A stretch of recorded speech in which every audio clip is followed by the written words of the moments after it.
World War II. Nazis are killing civilians. It was called the sardine method. Victims laid in layers, like sardines in a jar. An effective way to exterminate many people in a short time. But this film will not be about the Nazis. Hands tied behind the back, an expertly aimed shot in the neck, and the fall into a huge mass grave. These people were not killed by the Nazis. They were killed by one of the Allies, the Soviet Union. The Soviet Union was killing people in this way for many years, both before and after it joined the Allies. These victims had no memorials. They were buried in anonymous mass graves. The murderous power that killed them, and the powers that collaborated with the murderer, were never actually prepared to talk about them. The memory of millions of innocent victims was erased from history.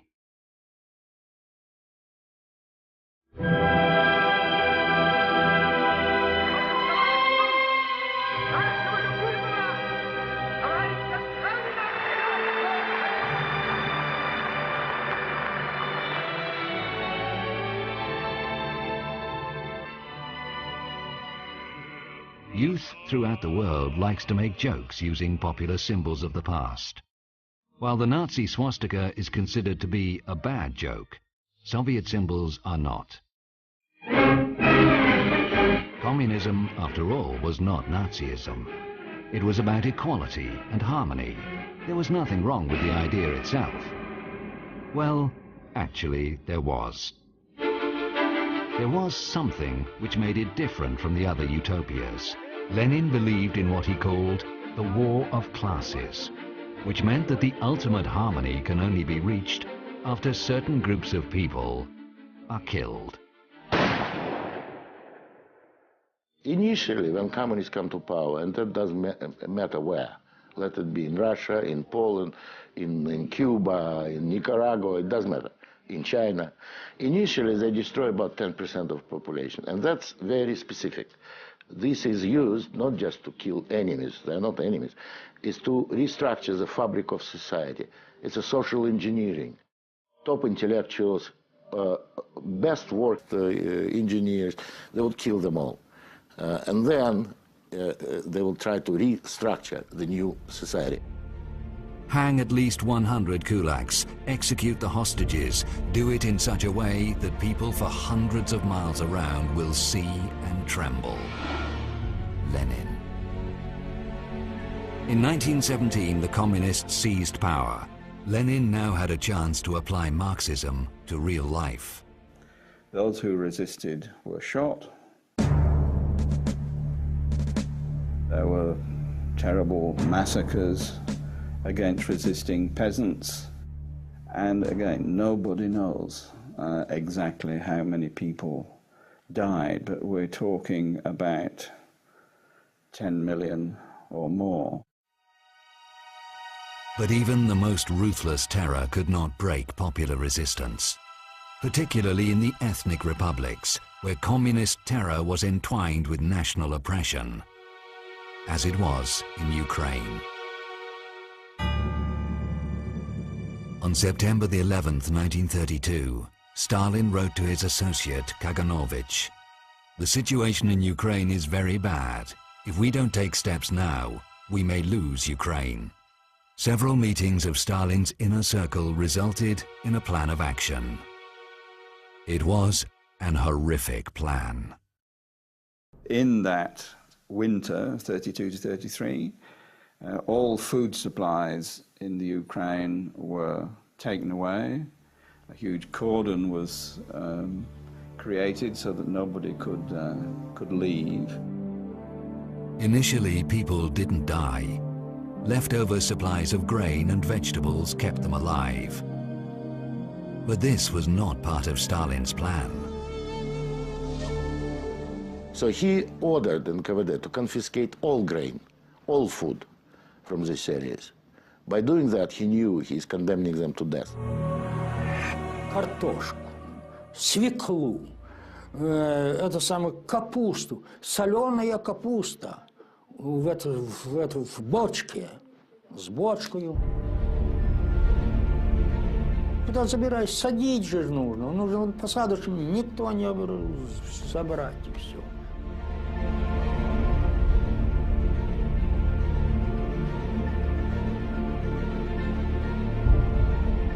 Когда было изъято продовольствие у крестьян, им еще и запретили выезжать, искать его в других местах. Купить, обменять или заработать это продовольствие. And then the hunger began.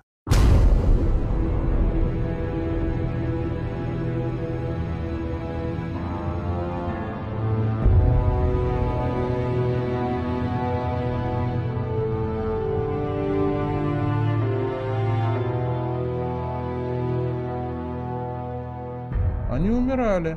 Причем в города их тоже не пускали, старались не пускать. Там стояли заградительные отряды, которые саживали этих умирающих, голодающих с поездов. И некоторые умирали прямо вот на вокзалах или на подъездных путях, там, к Харькову, Киеву.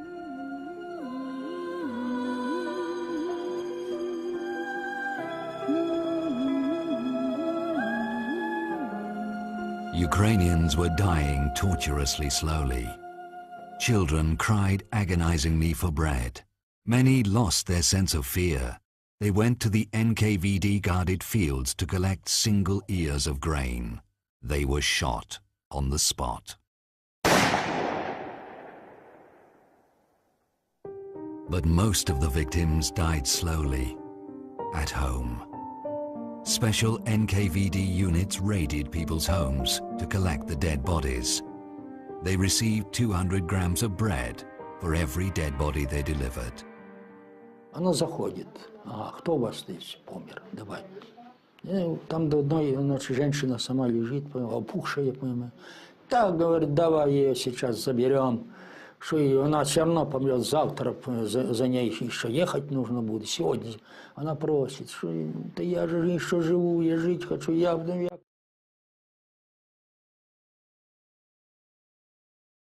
Скинули з вода. Як стануть землею закопувати, то я мала не ходила на кладбище, а люди такі вже дорослі ходили.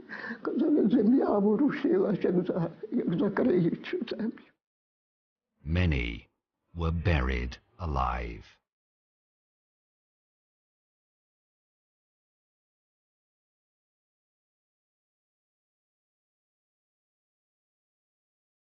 Это для меня место святое, потому что здесь лежат жертвы Голодомора, в том числе и мои близкие родственники, в частности, моя бабушка.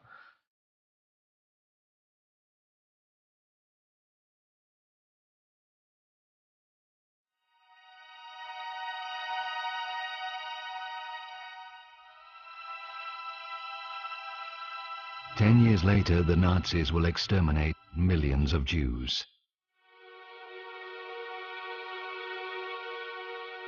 They will take away their gold, melt it down, and deposit the bars in Swiss banks.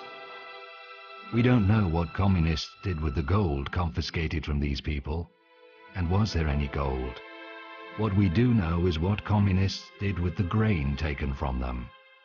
It was exported to the West. Millions upon millions of tons. Despite the famine, the export of Ukrainian grain was increased to the maximum level. The Western media reported both on the scale and character of the famine genocide. Ukrainians were being exterminated in front of the whole world. But the world did nothing to them. 7 million people were starved to death in the space of 1 year. Mankind has never seen a more efficient extermination program than the one in Ukraine during the winter of 1932 and 33.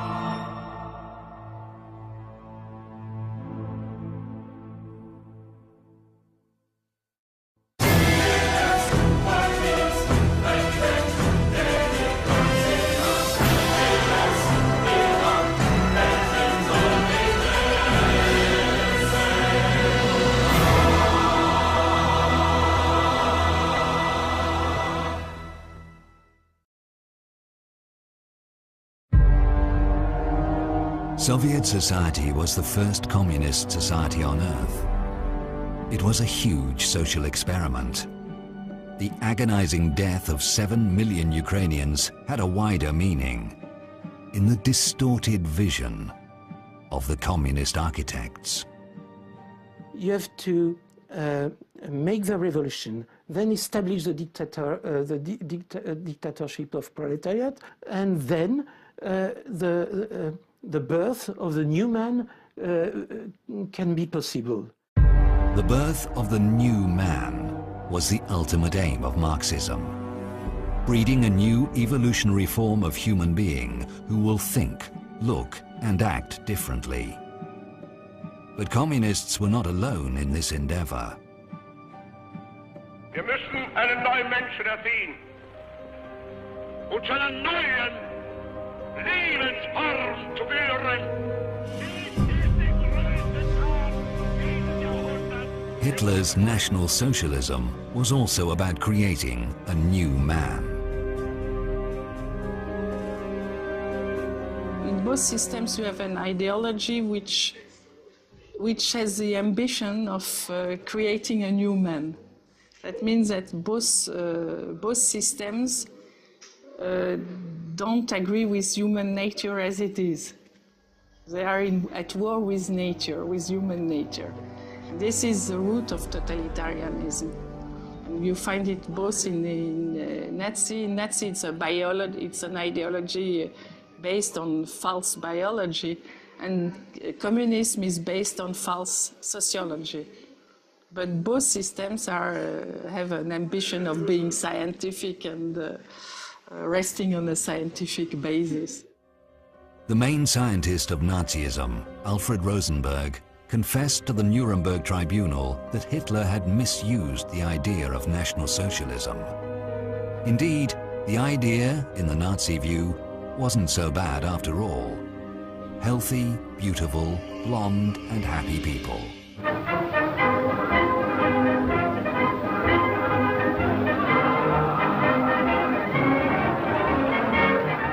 A future society, and without handicapped or Jews, nearly a paradise. For some reason, National Socialism did not work out, just as the Soviet socialism didn't. Was ist geschehen? Sag mir, wo die Blumen sind. Mädchen plötzlich. Both left thousands of mass graves, millions of murdered people. Was it coincidence?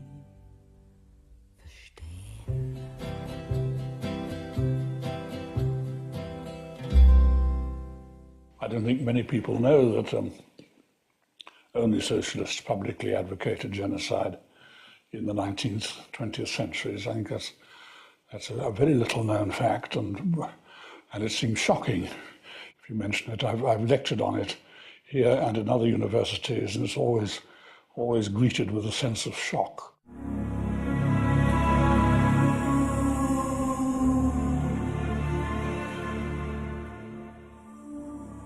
First appeared in January 1849 in Marx's journal Neue Rheinische Zeitung. Engels wrote of how the class war in Marxian terms means that when socialist revolution happens, the class war happens, there will be primitive societies in Europe 2 stages behind, because they're not even capitalist yet. And he had in mind the Basques and the Bretons and the Scottish Highlanders and the Serbs, and he calls them racial trash, Abfälle, racial trash, and they will have to be destroyed because, being 2 stages behind in the historical struggle, it will be impossible to bring them up to the point of being revolutionary. He spoke about vulgarity and dirtiness of Slavic people, you see. And he thinks, for instance, that Poland had no Poland has no reason to exist. The classes and the races, too weak to master the new conditions of life, must give way. They must perish in the revolutionary Holocaust. Karl Marx. Marx began it. He was the ancestor of modern political genocide. And I don't know that any European thinker of the modern period before Marx and Engels ever publicly advocated racial extermination. I can't find anything earlier, so I presume it starts with them. The teachings of Marx and Engels were carefully studied by Lenin, the man who established the first Marxist country on earth. 1 year after Lenin's death in 1924, the New York Times published a small article, which at the time went almost unnoticed. It was about some newly established party in Germany. The National Socialist Labour Party, of which Adolf Hitler is patron and father, persists in believing that Lenin and Hitler can be compared. Who's speaking? A certain Dr. Goebbels. On the speaker's assertion that Lenin was the greatest man, second only to Hitler, and that the difference between communism and the Hitler faith was very slight, a faction war opened with whizzing beer glasses. Amazing. The future Nazi propaganda minister Goebbels was openly declaring that the difference between Lenin's communism and the Hitler faith was very slight. As we read, it didn't go down well with potential voters, so the Nazis changed their tactics.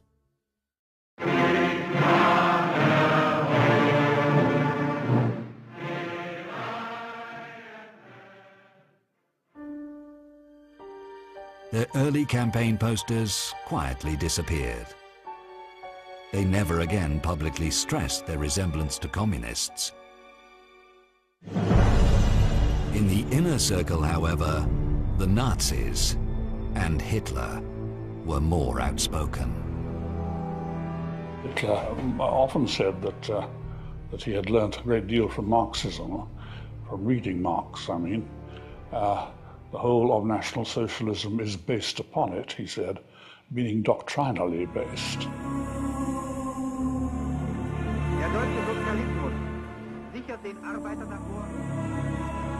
People keep forgetting that Nazi regime in Germany was also socialist. It was, they officially were called National Socialist Workers' Party.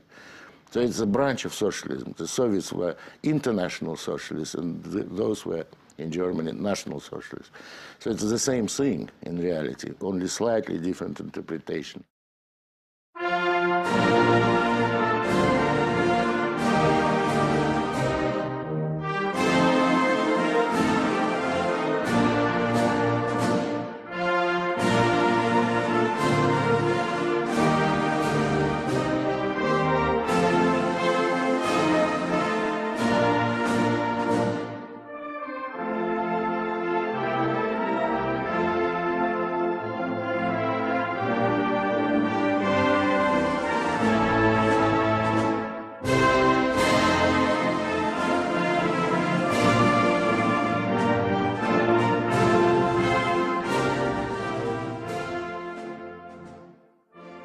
Part of the left went to Hitler. At least in France, part of the socialists went to became advocates of Hitler.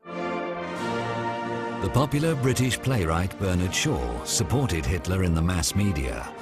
The left supported Hitler not because he deceived them. They knew Hitler would kill. He said he would. In fact, it was why they supported him. You must all know half a dozen people at least who are no use in this world, who are more trouble than they are worth. Just put him there and say, sir or madam, now will you be kind enough to justify your existence?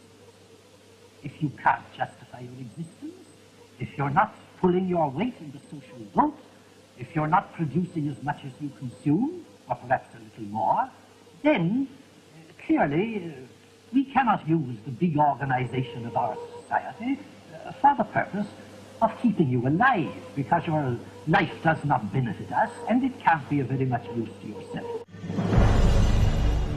Bernard Shaw believed in mass killing by category, not usually by racial category, but by category, you know, the idle, the unfit. Killing off the parasites within society was what Marxian socialism was about. It demanded in a London newspaper that the scientists should devise a humane gas. I appeal to the chemists to discover a humane gas that will kill instantly and painlessly. Deadly by all means, but humane, not cruel.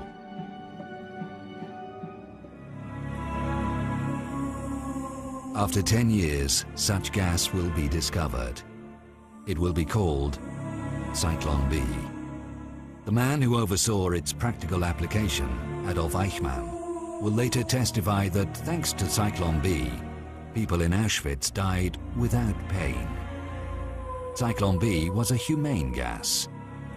Yes, Eichmann will use the very same words.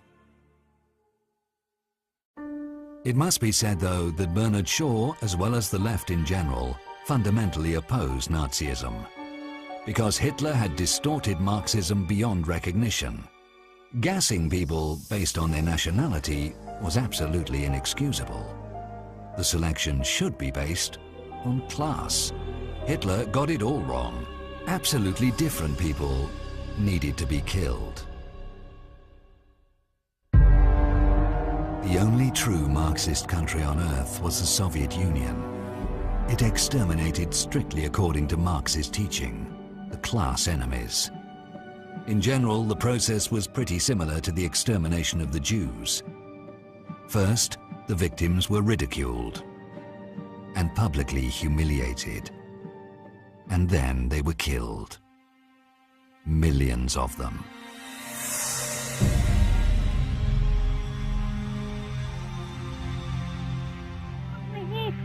Ведут сейчас с нами вместе разоблачить и еще можем больше разоблачить, которые остались.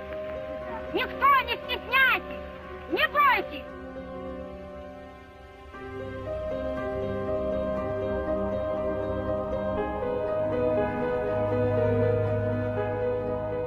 If the enemy does not give up, it must be exterminated. В 30-е годы была заведена отработана вся эта технология расстрелов и убийств. Значит, практически каждая область, административная область, имела свою зону, где, захоранивали этих расстрелянных. The shooting itself was carried out in prisons. In the basements there were special shooting chambers, with concrete walls and with a runnel to channel blood. Человека вели по коридору в красный уголок. В красном уголке последнее, сличение персональных данных. Он должен был назвать свою фамилию, имя, отчество. Потом, его выводили, заводили в эту комнату. И как только он переступал порог, он получал выстрел в затылок из пистолета. Yes, people were killed by a bullet in the head. We know that usually they were killed by bunches of, between 100 and sometimes, several hundreds every, night. Then the corpses were loaded onto trucks, driven out of towns and buried in nearby forests and parks. This is Bukivina Forest near Kiev. The elderly people will never forget the trucks, which were driving here during the night. Blood was dripping from them en route. Only after 50 years the relatives were allowed to come here. They created this memorial where monuments are trees. Each tree in this forest is banded with a scarf in memory of the innocent victims who were brutally murdered and dumped into mass graves here.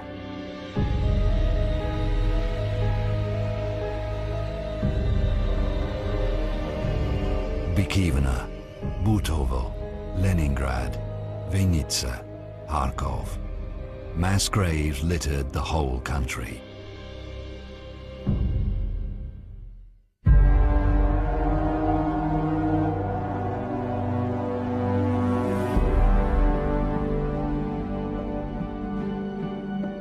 A whole generation of children lost their parents and became homeless, or so-called bezprizonia. Millions of them were begging for bread in the streets of Soviet cities. It was an embarrassing sight, especially if foreign friends came to visit Moscow. And Stalin tackled this problem. Stalin authorized in the middle of the 30s, because there was this problem of bezprizonia, he authorized the children to be shot from the age of 12.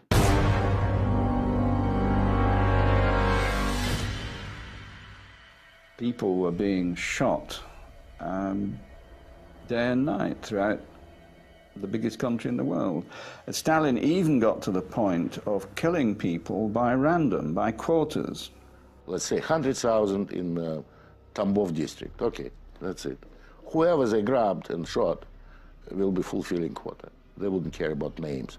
Then after the quotas were fulfilled, the local authorities would report to Stalin, to Central Committee, and asked for additional quotas. Хрущев просил лимит, вот, значит, там, что-то ему там разрешалось, что-то 7 или 8 тысяч врагов народа. Он просил, дайте мне лимит на 17 тысяч. An additional quota will be given, and after fulfilling, they would again ask for additional quota, and so it will go in circles.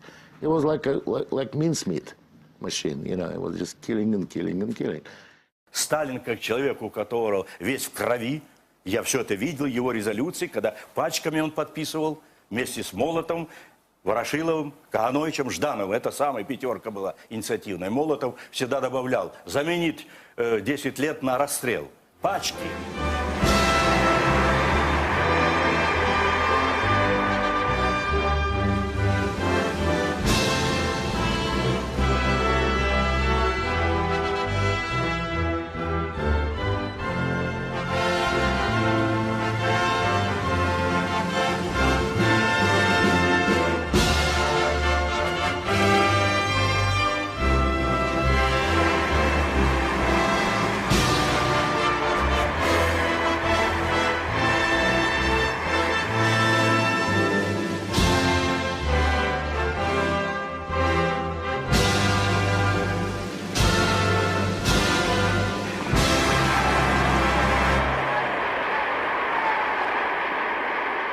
И в результате вот только за эти с 1937 года по 1941 11 миллионов человек.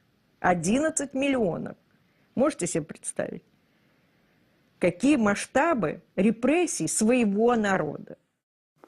And I don't think the world, certainly Europe, has never seen that sort of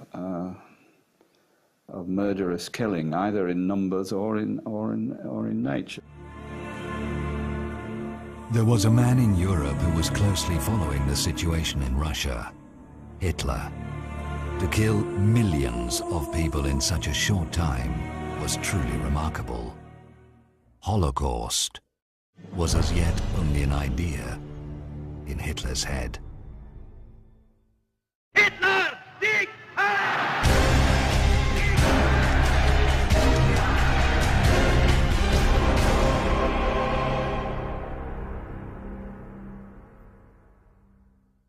Vor uns liegt Deutschland, in uns marschiert Deutschland und hinter uns kommt Deutschland.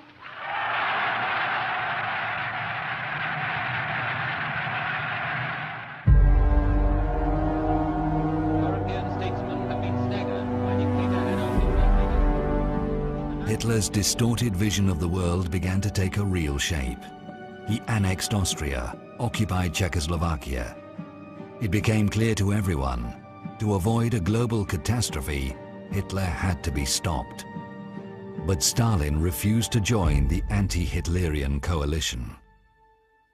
Their idea was to destroy old order in Europe. And that was Stalin's big idea. Let Hitler be a bad guy. He will go and destroy all the order in Europe. There will be no parliaments, no trade unions, no armies, no governments. And then Stalin will come as a liberator. Millions of people will be sitting in concentration camps, hoping for someone to liberate them. And Stalin and the Red Army will come as a liberator. That was his plan. But Hitler had neither the resources nor the secure rear borders to wage a large-scale war. So, on August the 23rd, 1939, Hitler and Stalin sign a pact which provides Germany with a secure eastern border and huge supplies of strategic resources to be provided in later economic agreements. On August the 24th, the Nazi Foreign Minister Ribbentrop reports to Hitler on his visit to Moscow. Hitler rejoices. Now he has everything he needs to start the World War. September 1st, 1939, Hitler attacks Poland from the west. Poland is desperately resisting the Nazis. But then, on September the 17th, Poland is unexpectedly attacked from the east by the Soviet Union.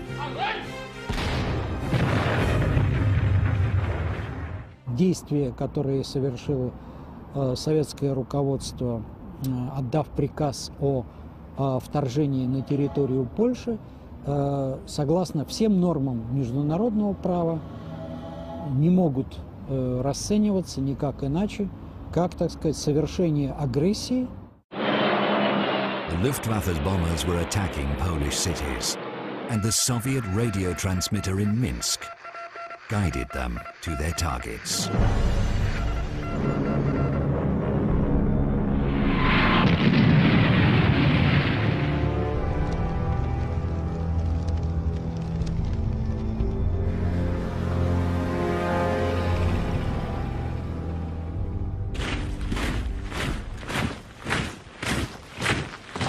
The Red Army looked different then.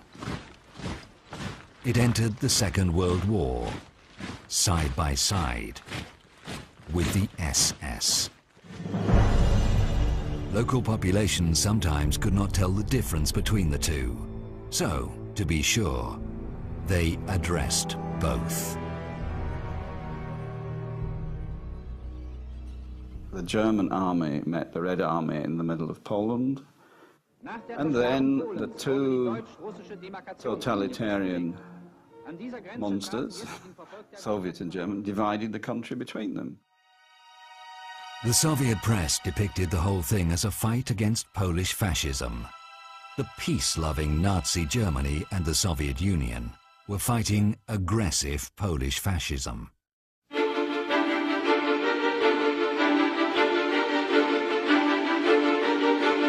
What the world did not know was that both dictators had agreed on more than Poland. In a secret protocol signed in the Kremlin a week before the war started, Hitler and Stalin agreed on the division of Europe. Сначала в этом проекте, который предлагал Риббентроп, этого не было. И вот как ни странно, инициатором составления вот этого тайного дополнительного договора был Сталин сам.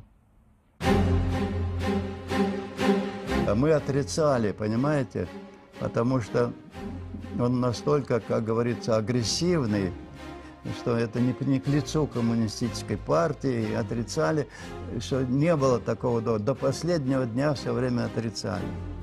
By this secret protocol, Hitler gave the green light for Stalin to occupy a number of European countries. The first on the list was Finland. When the first bomber planes came to bomb Helsinki, you know, the autumn, November 39, Finns thought that those Russian bomber planes were lost, simply that they're bombing Helsinki by accident. Again, the Russian bombers zoom over Helsinki. Again, a proud city is shaken by the roar of destruction. Just feel your own heart beating faster as you see the buildings falling under the impact of the bombs. Moscow labeled Finland a fascist regime and launched a massive ground attack.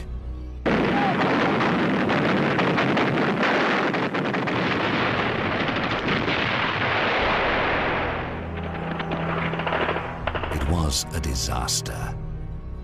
Russians lost 1/3 dead, frozen and wounded. Tiny Finland was miraculously holding back the world's largest army. But it was at an enormous cost. My father lost 4 of his brothers in that war. 4. That's a lot in one family. That was the price we paid, that we did not have a democratic society next to us. Finland's flag is still flying. Though she may pass through the valley of sorrow, though she may lose her liberty and her land, she fights on. Yet another air raid on Helsinki. This time, the camera catches the horror these dastardly attacks bring into the lives of the children as they dash terror-stricken to the shelter.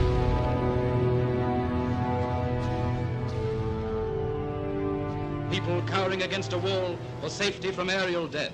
This is the mark of warfare against women and children. As the Russians retreat from the Arctic villages, even if they can't win, they can still burn and destroy. For its brutal aggression against Finland, the USSR was expelled from the League of Nations. The Kremlin's rhetoric about a fight against Finnish fascism was not taken seriously.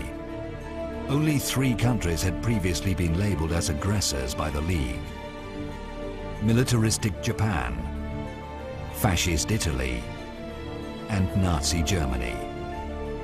Now they were joined by the Soviet Union.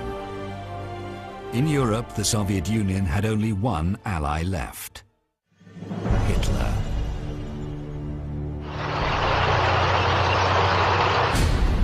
Hitler launched his blitzkrieg in the West. Nazis occupied Denmark, Belgium, Holland, Luxembourg. Norway was invaded with the direct help of the Soviet Union. Stalin provided the Nazis with a Soviet naval base near Murmansk, from which Hitler launched his attack on Norway.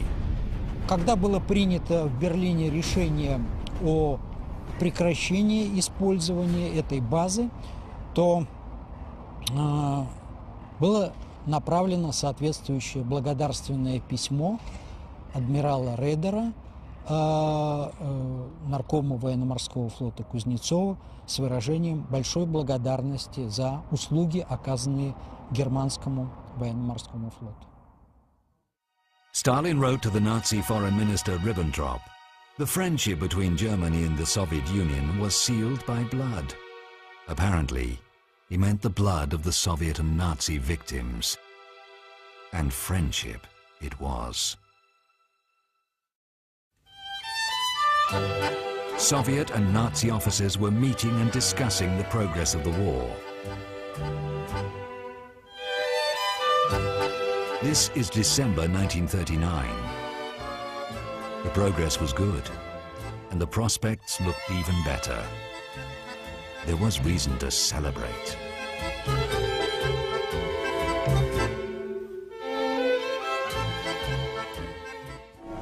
Nach den ersten russischen Getreidelieferungen trifft an den Übergang. The Soviet Union became the main supplier of resources for the Nazi war machine. Thousands of tons of oil, iron ore, construction materials. Even trainloads of Soviet grain were sent to the German army.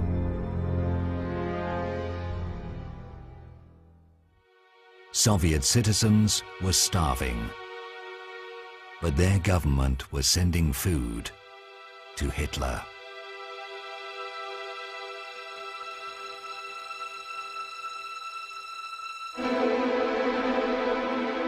The Soviet Union went even further. It persuaded the communist parties of Europe to sabotage the resistance movement and to support the Nazis. Comforting to see Parisian workers talking to German soldiers as friends in the street or at the corner cafe. Well done, comrades, and keep it up. Even if it displeases the middle classes, the brotherhood of man will not remain forever a hope. It will become a living reality. That is the French Communist Party in July 1940.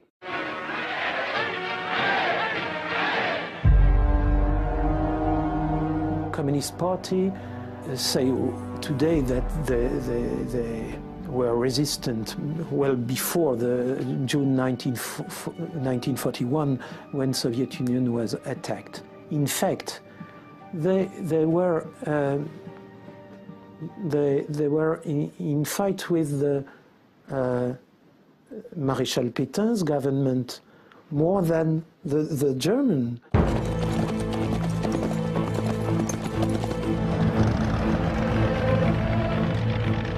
In June 1940, Hitler crushed France.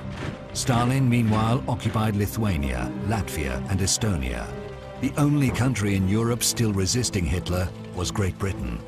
If Great Britain goes down, the Axis powers will control the continents of Europe and Asia and Africa and Australasia and the high seas. And they will be in a position to bring enormous military and naval resources against this hemisphere. The US President Roosevelt regarded the Soviet Union as an Axis power. It was evident to everyone Stalin was in the fascist camp.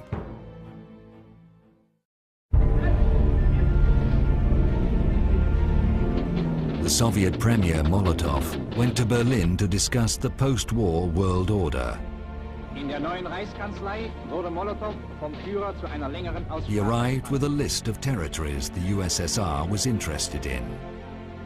While Hitler and Molotov were discussing it, the other Soviet comrades enjoyed the company of Goebbels, who must have talked about the advantages of Nazism, because it was the Soviet Premier Molotov and not Goebbels who warned the West not to fight Nazi ideology. More than that, in his address to the Supreme Soviet in the Kremlin, Molotov declared that fighting Nazi ideology was actually a crime. It was published in all the largest Soviet newspapers. Later, that page will disappear from the public libraries of the USSR, along with many other pro-Nazi statements of the Soviet government. But why was fighting Nazism a crime in the Soviet view? Because mass killings and concentration camps were based on that ideology. Work makes you free. The Nazi camps. Work is an honor. The Soviet camps. If someone wanted to fight the ideology behind it, he would end up fighting the Soviet regime too. Molotov knew it. After all, he was the one who personally monitored the extermination of 7 million Ukrainians. Himmler monitored extermination of Jews. Both men agreed that for the common good, certain groups simply needed to be killed.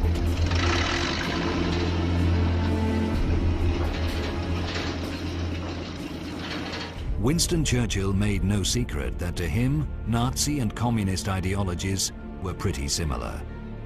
In his view, Nazism was a form of communist despotism. The hateful communist despotism, as Churchill called it in 1940, eventually won, with the help of the Allies. Here it is celebrated, the 60th anniversary of the Great Victory, an historical parade, no less historical than the first Soviet victory parade in World War II, together with the Nazis. Die kommandierenden Generale der deutschen und sowjetrussischen Truppen nahmen gemeinsam den Vorbeimarsch ihrer Formationen ab.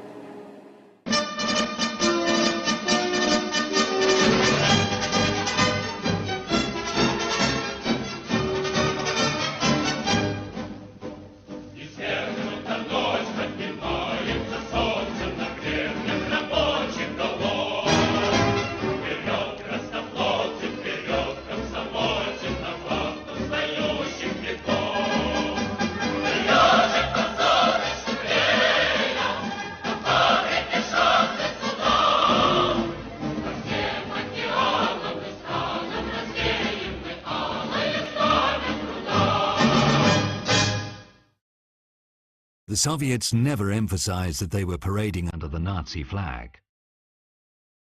Officially, Moscow portrayed itself as an epic anti-fascist fighter. Many people believed it. Many Jews fled to the USSR to be protected from Hitler. And then Stalin did something unimaginable. He rounded them up and delivered them back to the Gestapo as a gesture of friendship.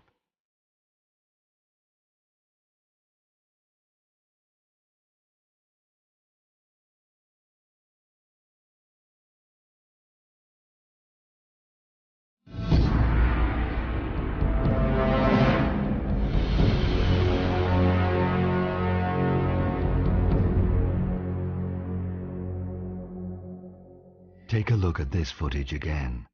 The Soviet officer greeting his SS colleagues with a Nazi salute. The Nazi SS and the Soviet NKVD, the Stalin security police, cooperated very closely. Archive documents reveal the enormous scale of this cooperation. Lists and lists of German communists and Jews which Soviets were delivering to the Nazis. December 1937, April 1938, May 1938, November 1938. Most of these people perished in Nazi concentration camps. But the SS-NKVD partnership was not limited to the extradition of common enemies. NKVD was training Gestapo. The Soviet machinery of terror had been operating for 20 years before the Nazis even started. Делегация германских гестапо, СС приезжает в Советский Союз учиться, как строить концлагеря. Посещали концлагеря, как это нужно, как огораживать, как ставить. The Soviet officers, in turn, went to Nazi-occupied Krakow to meet with their SS colleagues. The Jewish question was high on the meeting's agenda. Soviet officials coordinated the deportation of Jews personally with the SS Brigadeführer Otto Wächter, one of the masterminds of the Holocaust. He moved the Jews to the Krakow ghetto and later arranged their extermination in gas chambers. The fact that the Soviets collaborated with the SS is not denied by Russia anymore. What is still denied is that this collaboration was based on a written agreement. На немецком языке, да? Открой, пожалуйста. Вот подпись Берии. Это на немецком языке, да? Волмахт, что-то. Совершенно секрет. Перевод с немецкого языка. Рейхсфюрер СС, начальник Главного управления безопасности, Берлин, 3 ноября 1938 года. На основании этой доверенности мой представитель штандартенфюрер СС Генрих Мюллер имеет поручение подписать в Москве с руководством органов безопасности Советского Союза соглашение о совместной деятельности между НКВД и Генеральным управлением безопасности Германии, на которое мы возлагаем большие надежды, подчеркнуто 2 раза рукой Берии, связанные с укреплением мира и безопасности между нашими странами. Группенфюрер СС Гейдрих, подпись. Мамулов. Мамулов, да? Мамулов это да. самое. Здесь приобщите к основному документу Лаврентий Берия. Подпись личная. This document was smuggled out of the presidential archive in Moscow by one of its workers. It was shown on Russian television. Later, this footage disappeared from the TV archive. Ты хотел почитать, что внутри? Я сейчас. Нам показать. Ну вот давай обсуждать, потому что эта страна должна знать, потому что это геноцид. Потому что 20 миллионов жизней отдали за то... Unlike the official Kremlin, the former Soviet officials who had access to the Central Committee, now Presidential Archive, affirm the existence of such an agreement. Vladimir Karpov, a former military intelligence colonel, 2 times hero of the Soviet Union, member of the Central Committee, the top Soviet Leadership Council, convoys bringing in the entire Politburo and party bosses from every corner of the country. This man, Vladimir Karpov, said that so many problems had now mounted up that the way things were run hadn't to be changed. We spoke with Mr. Karpov in his Moscow apartment in Kutuzovsky Prospect 26, the house of the former KGB chief Andropov. and the Soviet leader, Leonid Brezhnev. Был заключен тайный договор между КГБ и НКВД, тогда называлось НКВД, и Гестапо о сотрудничестве. Тоже меня, значит, обвинили, что это чепуха, и такого не могло быть. Мы интернационалисты, мы не могли, значит, заключить такой договор. Вот это совершенно противоречие между тем, что сталинский режим – преступный режим, а во внешнеполитической области вроде и не преступный. Понимаете, тут, если он преступный режим, он во всех областях действует преступно, в том числе и во внешнеполитической. И это надо признать раз и навсегда. But Moscow does not accept it. It does not accept the criminal nature of the Soviet regime. Any documents revealing it are usually declared fake, like the secret protocol dividing Europe. Interestingly, in this case, the Kremlin's denial is supported by one Western historian, David Irving, more famous for his denial of the Holocaust. But why would he deny the authenticity of this agreement? We can only guess. A quote from the document. Органы НКВД возлагают на себя обязательство предложить советскому правительству программу по отстранению лиц еврейской национальности от органов власти, о запрещении использовать евреев и лиц, происшедших от браков с евреями в области культуры и образования. Вот подписи. Начальник Главного управления государственной безопасности Народного комиссариата Берия и представитель начальника Главного управления безопасности Германии штандартенфюрер СС Мюллер. Вот его подписи, вот печать. Sounds quite shocking. But what is more shocking is that in today's Russia, these actions of Stalin are still being justified at the highest level. The former defense minister of Russia, Igor Rodionov. Это была война, настоящая война. Это была война с еврейским фашизмом внутри государства. Rodionov is just one of many in Russia today who believe that helping Hitler to fight Jews in the 1930s was actually a noble fight against fascism. Jewish fascism, as it is now called in Russia. In 1939, Stalin sacked his longtime foreign minister, Litvinov. Дело в том, что Литвинов действительно был по причине своей еврейской национальности, но крайне неподходящим для подписания любого пакта с Германией. And Litvinov was removed. The Soviet Foreign Ministry was surrounded by NKVD troops, tanks, and Stalin gave the order, clear out the synagogue, which is not a very nice thing to say. You would expect this from Hitler, but Stalin equally was capable of such prejudice. The exiled communist leader Lev Trotsky warned the world about Stalin's anti-Semitism and about the fact that Stalin and Hitler were colluding. Stalin's police, the GPU, has fallen to the level of the Nazi Gestapo.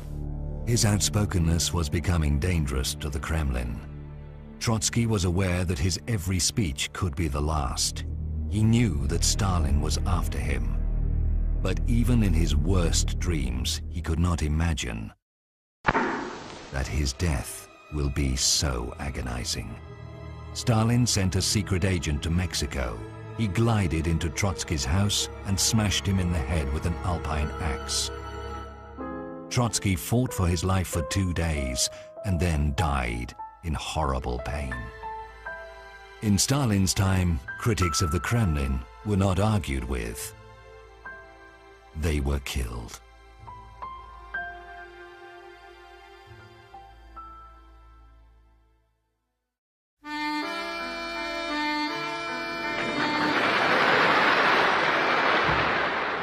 The Soviet Union, like Nazi Germany, did not just commit criminal acts, it was a criminal enterprise in its very essence. To become a member of Stalin's Politburo, one had to take responsibility for murder. To be trusted, like in a criminal gang. Stalin rarely signed execution orders alone. The other Politburo members also had to put their signatures on the death lists.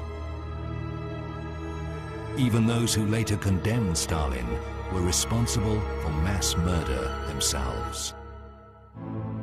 Comrades were united by common crimes. There was no way back for them, but to commit new crimes.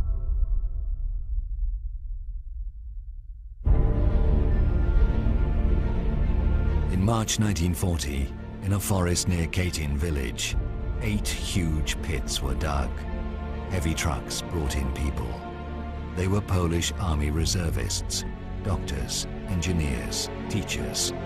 They were ordered to get out. No one was supposed to see what happened next, but the noise of trucks deep in the forest seemed unusual to the forester. He was locked in for 25 years, incommunicado, under a false name. They could have killed him for some reason, they didn't. I don't know why. So they just kept him in jail, and that's very well known, documented fact. What did he see? He saw NKVD shooting them. A big hole, and NKVD shooting through the back of the neck. Each of them, the people were tied up with hands behind, on their knees, on the edge of that hole. Shot and kicked into the hole.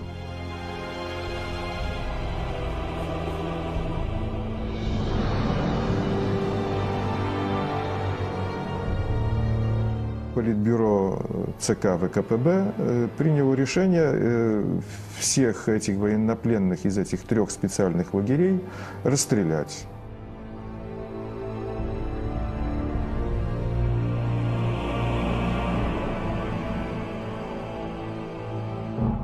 The Katyn massacre was the first mass execution of this scale in World War II. Nazis will follow suit only later. Mass murder in Katyn unleashed the industrial killing, which will soon turn World War II into the most bloody carnage in human history.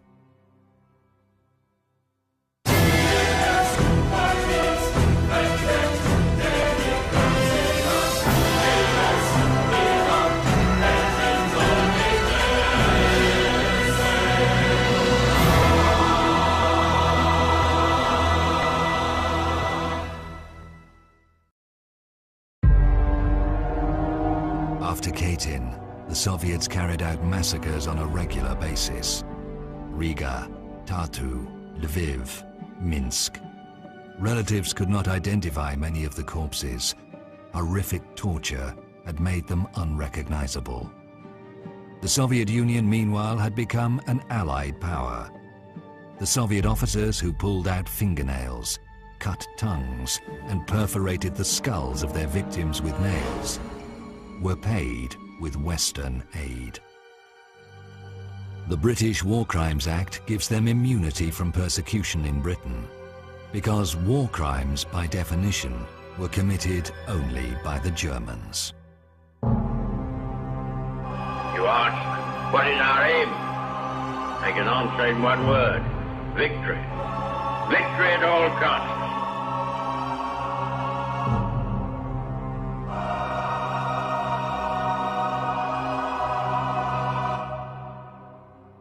The entire Western world has lived for 60 years on the assumption that all crimes were Nazi crimes, and it's very difficult to change it.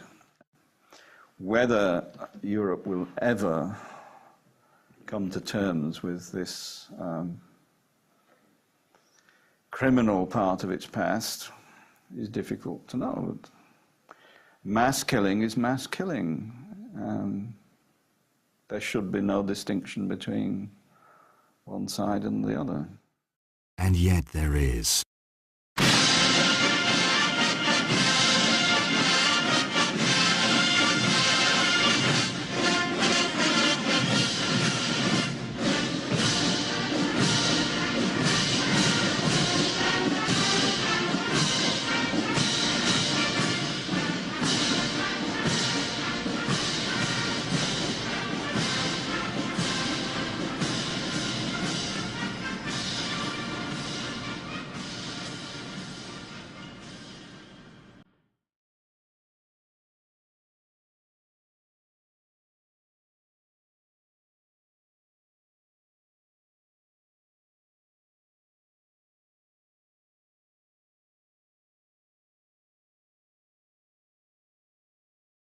The Soviet officers who shot more than 20,000 unarmed people were decorated. Майор Супруненко, который расстреливал в Катыни, получил тогда низший орден, который был, это знак почета, трудовой орден, ну там же работа же. А Серов, который потом был председателем КГБ, он за расстрел польских офицеров получил орден Ленина. Это была высшая государственная награда.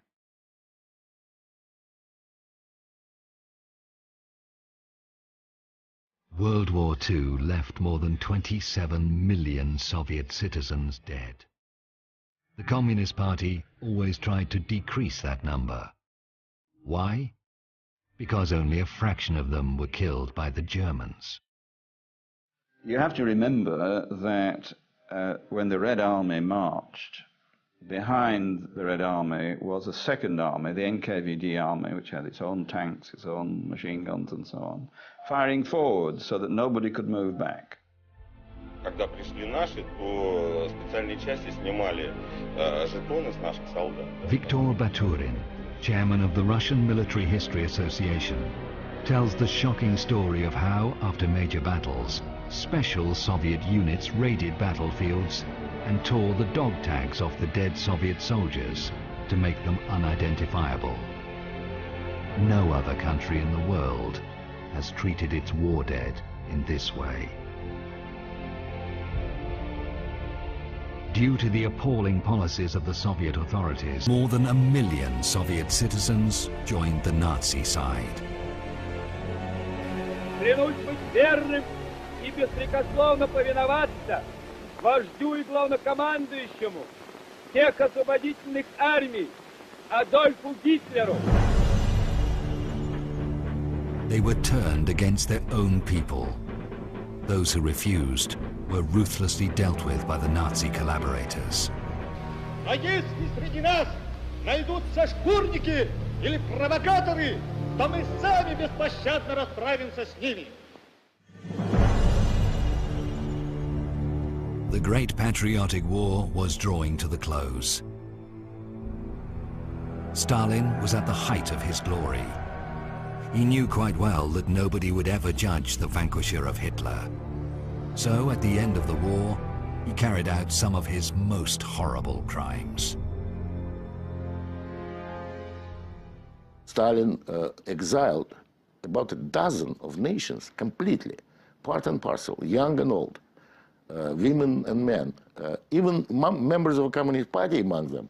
They were all exiled to Central Asia, to Kazakhstan, Chechens, Ingush, Kalmyks, Karachaevs, Crimean Tatars, a dozen of nations completely wiped out. The Soviet deportations, although on a much bigger scale, were similar to deportations by the SS. The descriptions are just horrific.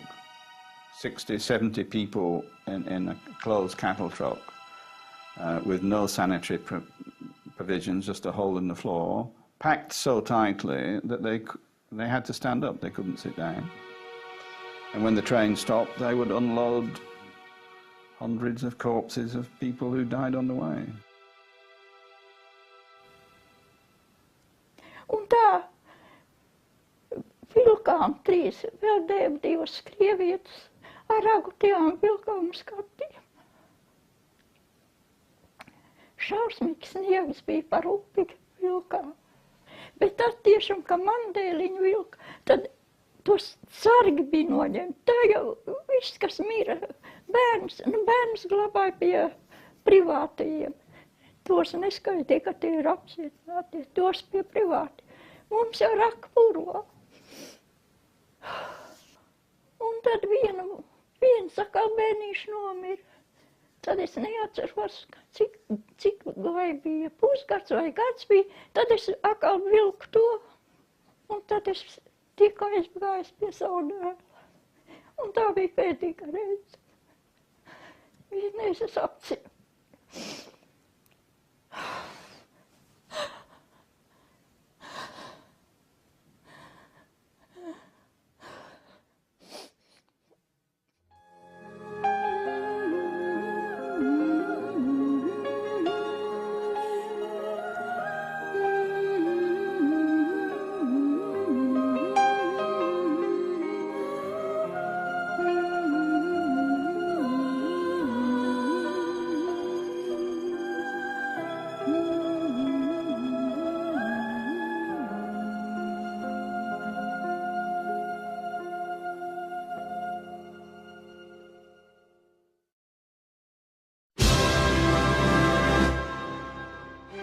In May 1945, the Allies defeated Hitler. This horrible film footage was shown in the West, a Nazi concentration camp after liberation. But only a few understood what they were actually seeing. The site was being cleared for new inmates. The Soviets did not destroy the Nazi camps. They continued to use them after the war. The agreement which Stalin made with the West affected the whole of Europe for the next 50 years.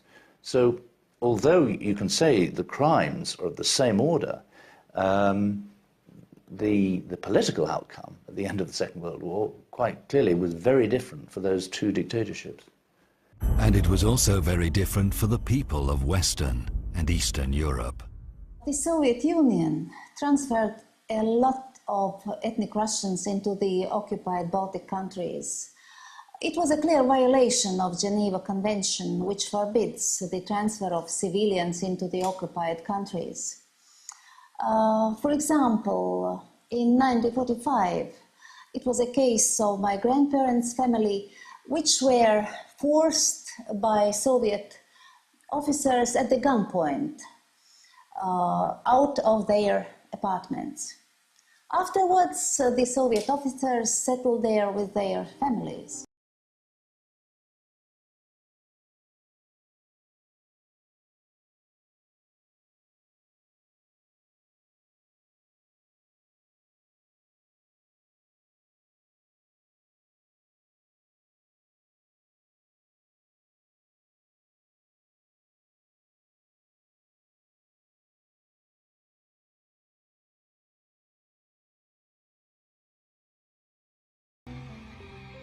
Deportations, executions, and torture became the post-war reality for millions of people. Concentration camps were scattered throughout both Europe and Siberia. In many of them, horrific medical experiments were performed on humans. In Butugicag camp in Magadan, the KGB used thousands of prisoners as guinea pigs, experimenting with the human brain. Many of these prisoners were still alive during the experiments.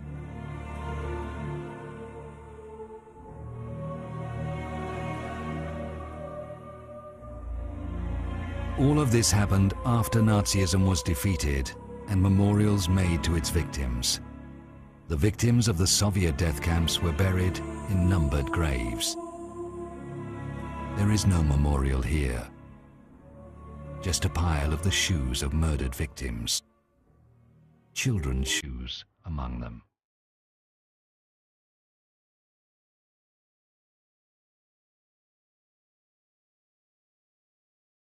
Feeling complete impunity, the post-war KGB terrorized the population, letting loose their most beastly instincts. Mēs izgājām ārā, un tur pie verandas bija liela asinspeļķe.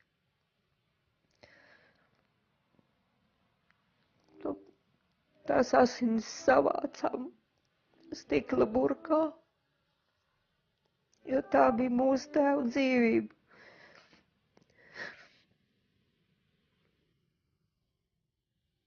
Man ir grūti stāstīt, man tā kā uzplēsta ir jauna rēta un tāda, ka lasiņo.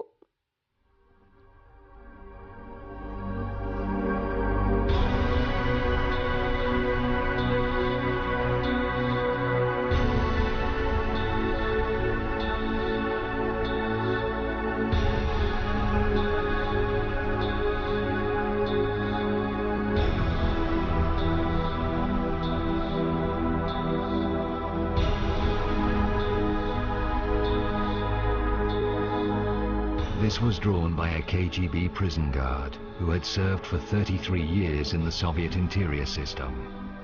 He was depicting his routine, everyday life.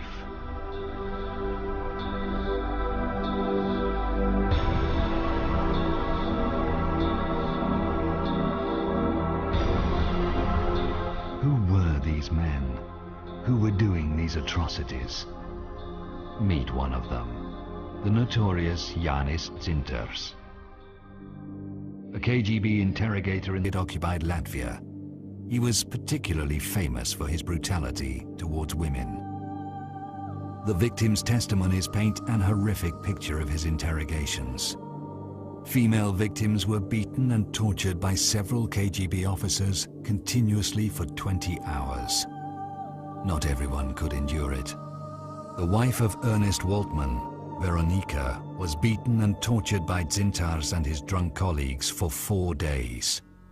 She finally committed suicide by hanging herself in the prison cell.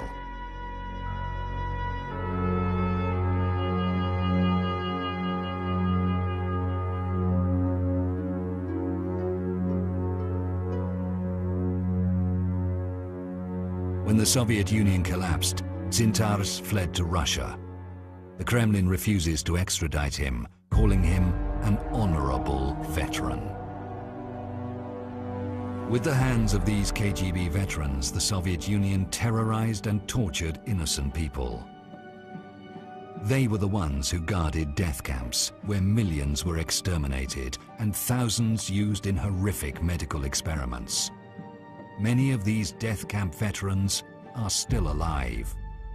Unlike their SS colleagues, they are proud of what they did. They are proud of the Soviet Union, which let them do it.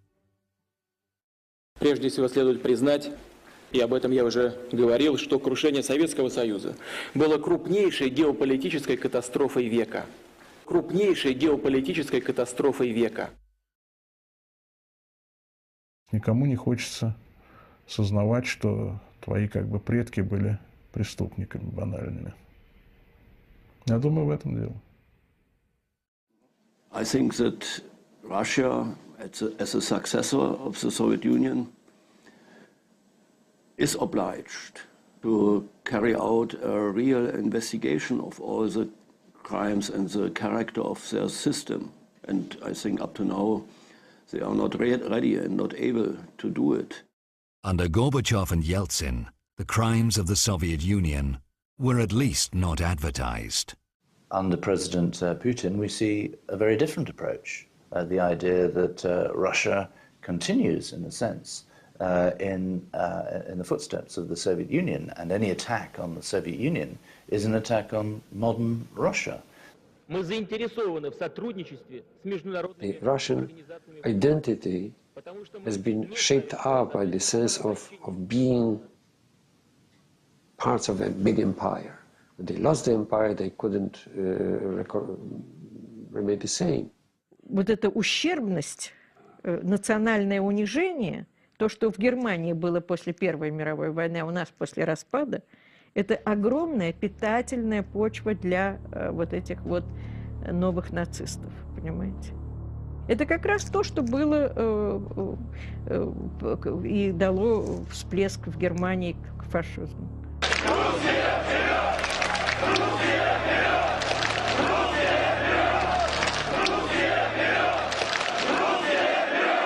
Со времен прихода Путина к власти, практически с конца 90-х годов, с началом Второй Чеченской войны, идет массовая ксенофобская пропаганда сверху. И у людей, в общем-то, появляется такая ненависть к инородцам, людям другого языка, другой веры, к другим странам. The former Russian defense minister Radionov again. Практически все российские СМИ работают против России и народа, так как находятся в руках еврейской мафии. And the next speaker is Mr. Rogozin of Russia. Mr. Rogozin, you have the floor. Я работаю в Федеральном собрании России. Mr. Rogozin led the Russian delegation in the Parliamentary Assembly of the Council of Europe, where he repeatedly voiced his concern about the rebirth of fascism in Europe. At home, his agenda was a little different. The pre-election clip of his party.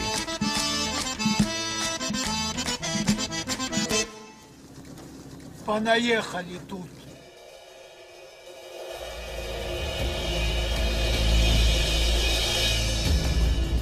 Подними, убери с собой.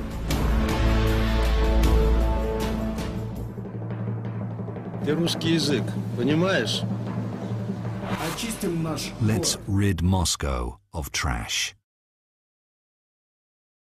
Депутат Куринович, пожалуйста, вам слово.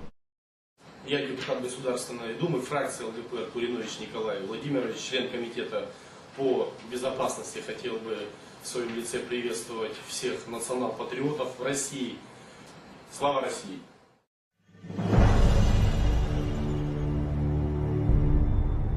The Nazi salute in the Parliament of Russia. If you think it can't go any further, you would be wrong. Наше арестование русские национальные социалисты.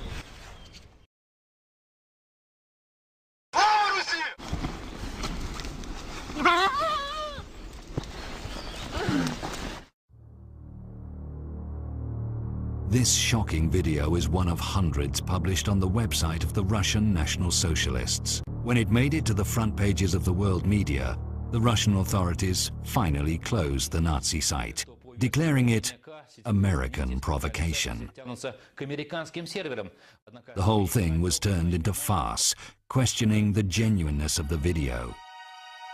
Unfortunately, the murders captured on these videos turn out to be genuine.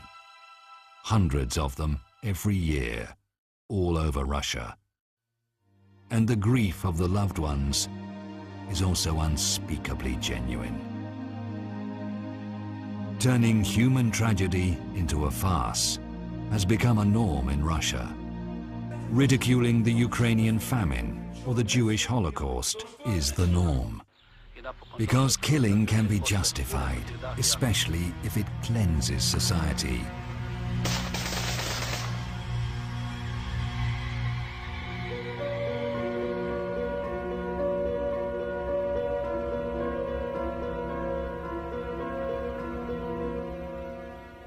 The killers become heroes. Mass murderers are decorated veterans. Young people are taught that the crimes these people have committed against humanity are heroic deeds. It is no surprise that these crimes are replicated.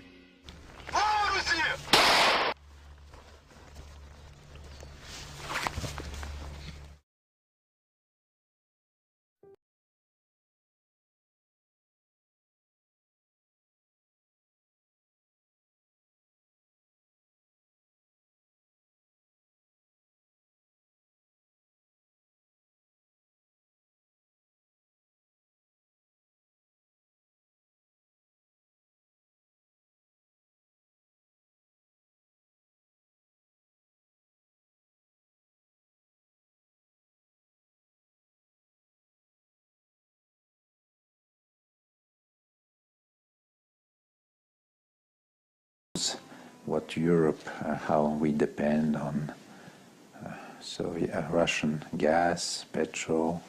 So I think it's a political not well. We know exactly why Europe cannot oppose Russia on so many issues. Unfortunately, Europe continues ignore Soviet crimes, mass murders, while millions of the victims are neglected by Europe. There is an equal right for all the victims to see those who committed crimes, to see them tried and sentenced. But this is not how the world works. And for example, in the case of Katyn, it's now known very well the names and addresses of many of the Soviet officers who perpetrated those crimes, who shot people in cold blood. Yet if there was ever an investigation, those murderers should come to Great Britain because they'll be safe, because in this country it's not regarded as a war crime.